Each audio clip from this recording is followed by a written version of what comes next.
is another story, also a crime story, which I believe is far more important in many ways than even the Sheena murder mystery. The Sheena murder mystery may be riveting, but this is a story with wider implications. The one that we continue to track here on the news today. It is the murder of the Kannada scholar and literature and academic Dr. MM Kalburgi, because the reports that we are now getting is the Karnataka police, which has questioned Kalburgi's family. We are told now that they have more information because they have finally got CCTV footage that has identified the bike on which apparently those responsible for murdering Mr. Kalburgi in broad daylight on Sunday in Dharwad had come. So we are getting more information on that. That's the breaking news at the moment. The Karnataka police have also questioned Mr. Kalburgi's family to find out whether there was anybody he had any specific enmity with. That's the big story that's coming in from there. I want to go to our correspondent Pratibha Raman. Pratibha, this is presumably the CID inquiry which is going on. Can you tell us exactly what has the police got in terms of CCTV footage so far?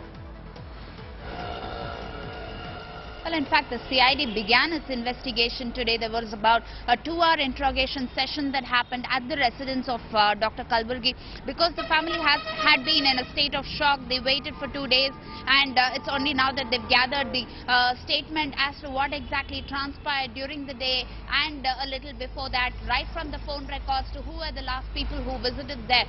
But the breaking lead that they've got is in terms of the CCTV footage. Though there haven't been any CCTV cameras in and around that particular residence or the road there was one college nearby that had a CCTV camera which had captured the image of a bike. They are yet to ascertain whether it is the same motorcycle that was parked outside the residence, but for now that is one of the most concrete leads that they can actually follow up. Right. In the meantime, also try to find out what are the movements of the groups that have threatened Mr. Kalburgi earlier. Their phone networks as well that are being monitored at this point in time.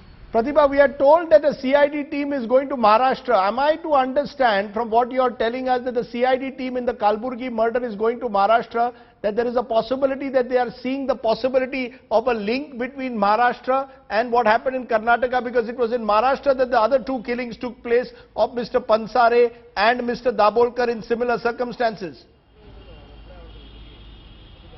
Well, in this particular case, they are trying to see if there could be any link, number one. Number two, whether the modus operandi was the same. Number three, whether it was the same kind of suparis that were used in the 2 cases. What kind of information that the intelligence have collected there would also be compared to what has been collected here. So this is going to be the first step that will be followed, apart from seeing to it whether these groups, what are their movements, also finding out if the CCTV footage could be actually circulated into different parts of the state and try to see if they can nail the actual assailants.